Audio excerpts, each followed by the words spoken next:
Dear students, in this video lecture, we will talk about on a small topic, cytoplasmic inheritance in plant genetics.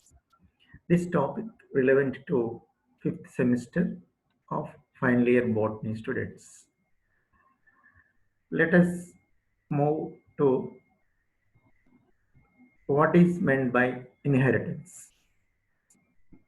What is meant by inheritance? The transmission of characters from parents to children. In this context, everybody assume nucleus, chromosomes, DNA is responsible for the manifestation or the expression of characters or traits. But few characters are transmitted from genes which are located outside the nucleus. Such type of inheritance is known as extranuclear inheritance or cytoplasmic inheritance. The genes of nuclear chromosomes have a significant role in the inheritance process. But few experimental evidences suggest that the occurrence of certain extranuclear genes or DNA molecule in the cytoplasm of many prokaryotic and eukaryotic cells. The transmission of genes that occurs outside the nucleus. In this process, there is no segregation of genes or no meiosis division taking place at the time of gamete development. So that's why it is called as non-Mendelian inheritance. In the Mendelian inheritance, segregation of gametes at the time of meiosis, and all the genes are enter into the gametes and united with opposite sex gametes, and it gives progeny. In this progeny, we can see different type of characters. But what are the genes available in the cytoplasm which are contributed through the egg cell or female gamete? So that's why this type of inheritance is also called as maternal inheritance or uniparental inheritance. Uniparental inheritance or maternal inheritance. It is also called as extrachromosomal inheritance. Extrachromosomal inheritance are detected by reciprocal cross. In the reciprocal cross, for a certain character are found to exhibit different type of results. It has been noticed that progeny exhibits the characteristics of female parent. If chromosomal difference can be ruled out, maternal inheritance usually implies transmission through cytoplasm. So, for example, a cross between the A1 genotype of female gamete, female plant, and A2 genotype of male plant crossed with each other. In the F1 progeny, we are getting A1, A2, A1, A2 type of offsprings. The same cross done between opposite reversal of sex of the parents. In the next case, we are taking A2 genotype from the female plant and the A1 genotype of male plant crossed with each other, we are getting same result. In both the cases, we are getting the same result. There is no maternal inheritance. But sometimes we can observe a different characters in the progeny. Definitely it implies maternal inheritance or extra chromosomal inheritance. So next, during the fertilization process, both haploid gametes fusion taking place, and it gives a single diploid zygote cell.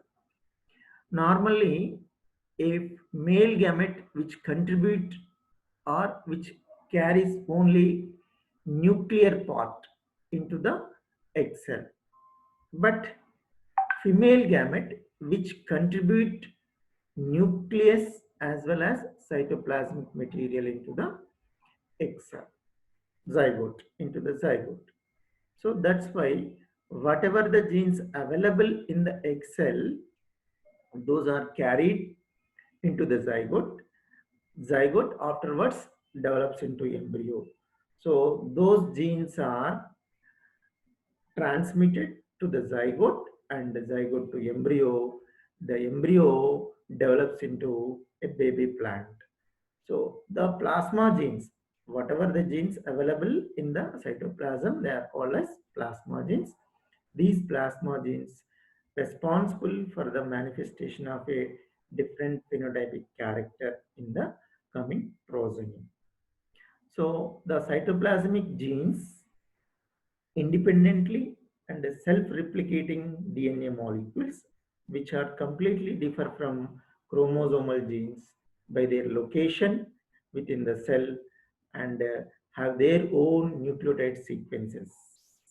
Best examples: organelle inheritance, exhibited by two independent autonomous cell organelles known as mitochondria and chloroplast. Third one is plasmid.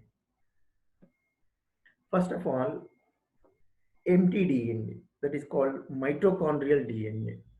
Mitochondrial DNA located in the matrix of mitochondria. The genetic material forming the mitochondrial genome is similar in structure to that of a prokaryotic genetic material. That means the prokaryotic genetic material is circular double-stranded DNA. In the same way, mitochondrial DNA is also double-stranded, supercoiled, circular chromosome divide without any stones. They are freely suspended in the matrix, and therefore it is not organized into nucleosomes. And moreover, the size of the empty DNA molecule is vary from species to species, but is constant among mitochondria within any particular species. For example, animal mitochondria genome nearly 13 to 18 kilobase in size, but fungal mitochondrial genome size more than plant mitochondrial genome, that is 75 kilobase pairs and 300 to 500 kilobase pairs respectively. Each mitochondria genome has 5 to 20 copies of the mitochondrial chromosomes. Human cells have a range of number of mitochondria in different cells. Human mitochondria have 37 genes.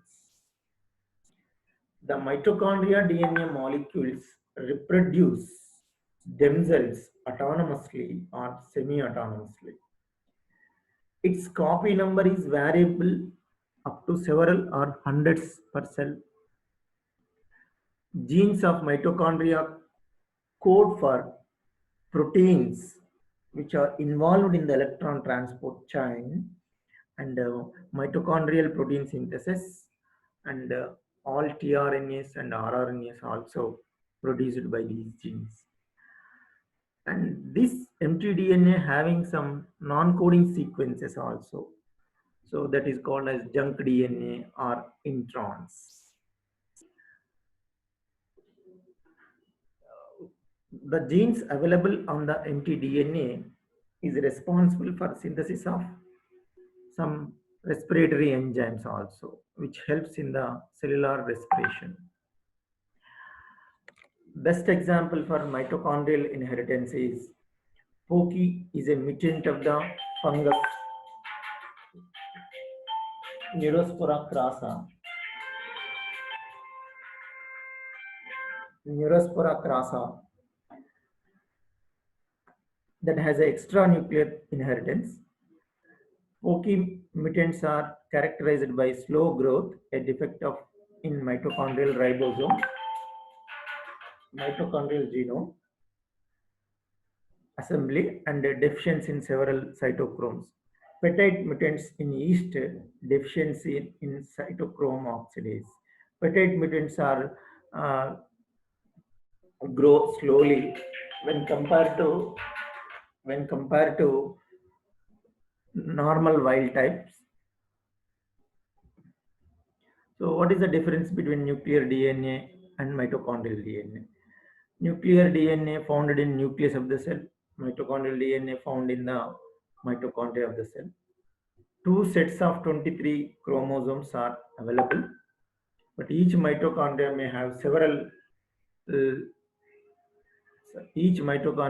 a single empty DNA molecule. Nuclear DNA shows maternal and paternal inheritance, but mitochondrial DNA shows maternal inheritance only. The structure of the nuclear DNA is double helix. In case of mitochondria, it is circular. Mitochondrial DNA free of a nuclear envelope, and DNA is not packed into chromatin. So this circular empty DNA molecule embedded with a number of genes. Few genes are responsible for the synthesis of tRNAs and rRNAs. These genes are responsible for cytochrome C oxidase enzyme and NADH dehydrogenase enzyme and origin of replication site. All these are seen on the empty DNA molecule. Next one is chloroplast DNA or ctDNA. Chloroplast DNA denoted with ctDNA or cpDNA and sometimes ptDNA also. In this chloroplast, a circular double-stranded DNA molecule is there. The genome size is relatively larger. In case of higher plants, 140 kilobase pairs. Lower eukaryotes, the size is 200 kilobase pairs. Multiple copies of genome per organelle, and each chloroplast containing number of copies of DNA molecules. The size of the DNA molecule is vary from organism to organism or species to species, but nearly 50 to 100 codons responsible for ribosomal proteins as well as rRNAs and tRNAs. A fragment of the ptDNA produces photosystem involved complexes which are capture the sunlight, and catalytically active subunit of enzyme, that is RUBP carboxylase enzyme. It is essential enzyme for photosynthesis. This enzyme encoded by few genes and four subunits of chloroplast specific RNA polymerase. The genes which synthesize RNA polymerase are four subunits which helps in the replication process. Best example for plastid inheritance is in Mirabilis jalapa. Mirabilis jalapa is also known as a phoroclac plant, act as a model organism for the study of cytoplasmic inheritance. In 1900, the scientist Carl Correns first studied the plastid inheritance in Mirabilis jalapa. In his experiment, he found that there are three types of branches in Mirabilis jalapa. One is green colored branches, second one is variegated branches, third one is pale green branches.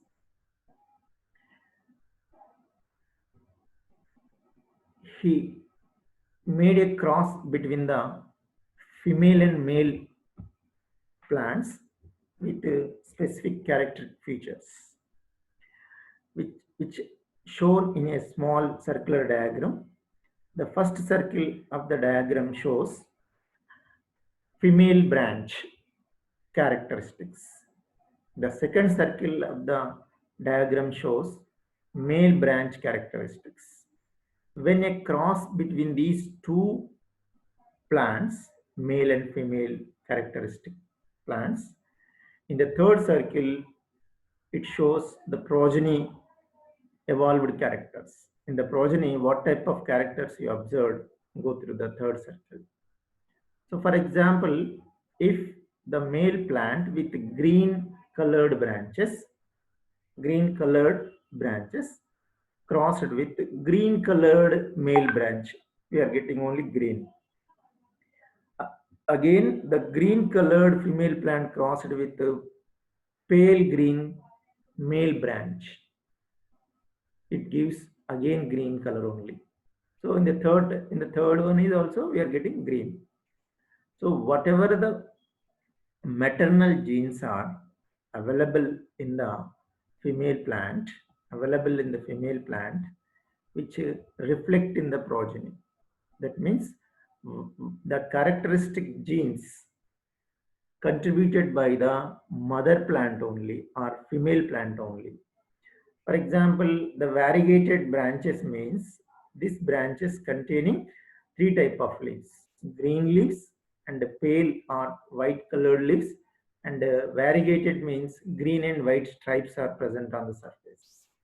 So these variegated female plant crossed with green, we are getting three types.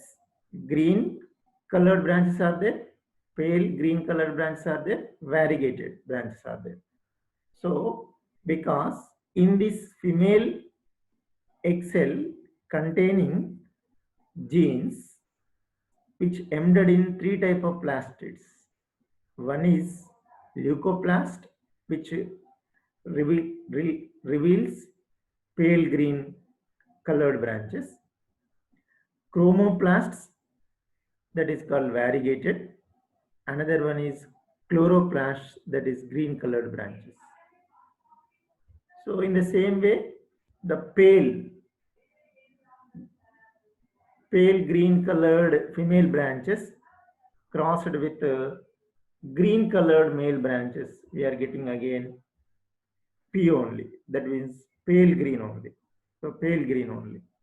So this circular diagram shows the plastid inheritance through the egg cell of female plant, which contributed to the zygote. So whatever the genes are available in the egg cell, the characteristics are outwardly expressed in the progeny. Next, third type of extra chromosomal inheritance exhibited by plasmids. In 1952, J. Liddellberg introduced the term plasmid. Everybody knows plasmid is an extra chromosomal body other than nucleoid, which is present in the bacterium cells. Most of the bacteria cells having plasmids. Plasmids are in size, it is very small and circular, double-stranded, self-replicative capability. Autonomous replication capability, it's having that. That's why it's undergo replication process, produce number of copies. Each bacteria cell containing a specific number of plasmids that is denoted by copy number. So in bacteria cells, the copy number is vary from one to other. So in few bacteriums, which is low copy number, that means it contains 15 to 20. Medium copy means nearly 20 to 100 copies are available in the cell. And this number is increased to 500 to 700 in high copy number bacterium species. So if a bacteria lack plasmid, it is not at all harmful to the bacteria. Moreover, it is less likely surviving under stress conditions. This plasmid may not essential for survival of the living organism bacteria. It is found in cytoplasm. It is present in most of the bacteria cells like Pseudomonas, E. coli, Escherichia coli, Staphylococcus, Streptomyces, Bacillus. This plasmid size is very small, even though it's containing different type of genes. The plasmid contains, some of the plasmids contain trogenes. Trogenes means transfer genes.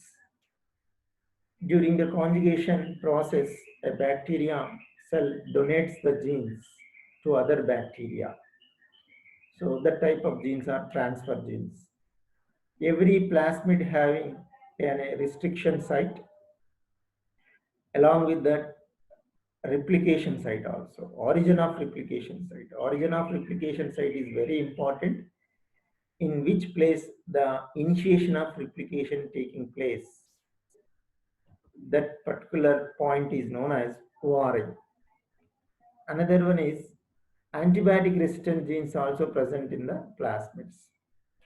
If a bacterium cell having a plasmid, it gets some additional benefits, and moreover that cell possesses with special traits like virulence, antibiotic resistant. So that's why a bacteria can exist in stress related environments also. These plasmids are classified into nearly 5 types based on its function. So first one, resistant plasmids. They denoted as R plasmids. These plasmids transmit antibiotic resistant genes from one bacteria to other is called as R plasmids. These plasmids are provide protection on bacteria from human medicines and natural soil antibiotics. They are in large size, present in low copy number in the cells. Fertility plasmids. They are called as F plasmids. F plasmids are conjugative plasmids, which containing trogenes.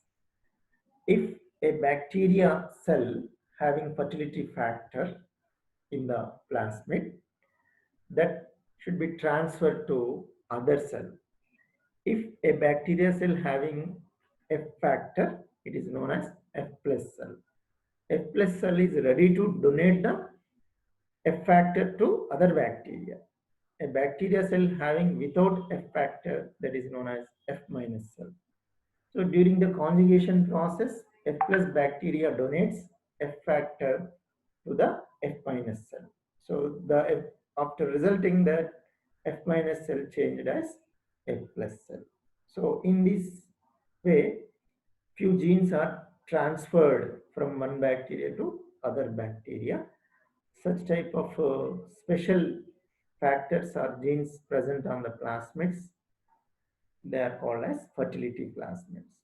Next, third type of plasmids are call plasmids. These plasmids are synthesized special proteins called as colicins.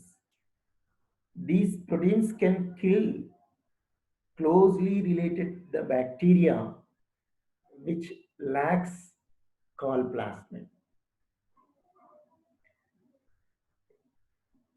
Next, fourth type of plasmids are Vir plasmids. Plasmid carry the genes for various characters, which helps bacteria to infect organisms like plants, animals, and humans. The degree of pathogenicity is differ from one another. During the pathogenesis, these genes are produce toxins in the host cells. The last one is degradative plasmids. A group of plasmids which enable the digestion of unusual substances or xenobiotic compounds, or sometimes it is called as complex substances. Example, toluene, xylene, naphthalene, camphor, and salicylic acid. So these, in their natural surroundings, these bacteria produce few enzymes. The enzymes degrade these organic substance into simple one. Next part is applications of plasmids. Now, in the modern science and technology, these plasmids are used as vectors in the rDNA technology because plasmids are in small size. Moreover, it's having the replicative capability. Any foreign gene or gene of interest or desired gene inserted in the plasmid and we make a rDNA copy. With the help of rDNA copy, we can create transgenic organisms or transgenic plants. These transgenic plants are utilized in agriculture sector for improving the crop productivity. Next, the artificial plasmids are used for the cost effective of bulk production of antibiotics can be achieved by incorporating an expression vector for that antibiotic in microbial cells. Nowadays in the market, various kinds of antibiotics are available in the shops. These antibiotics are produced by different microorganisms by the expression of genes only. Next one is these plasmids also used to administer the gene therapy. Gene therapy is nothing but a replacement of correct gene in the defected gene part. So we can replace the correct gene in the defect gene part. It is responsible for the disease development. Even in this way, in the medical sector and biotechnology sector and in the environmental sector also, these microscopic small plasmids are utilized in different ways. So in the next lecture, we can go through another topic. Thank you, one and all.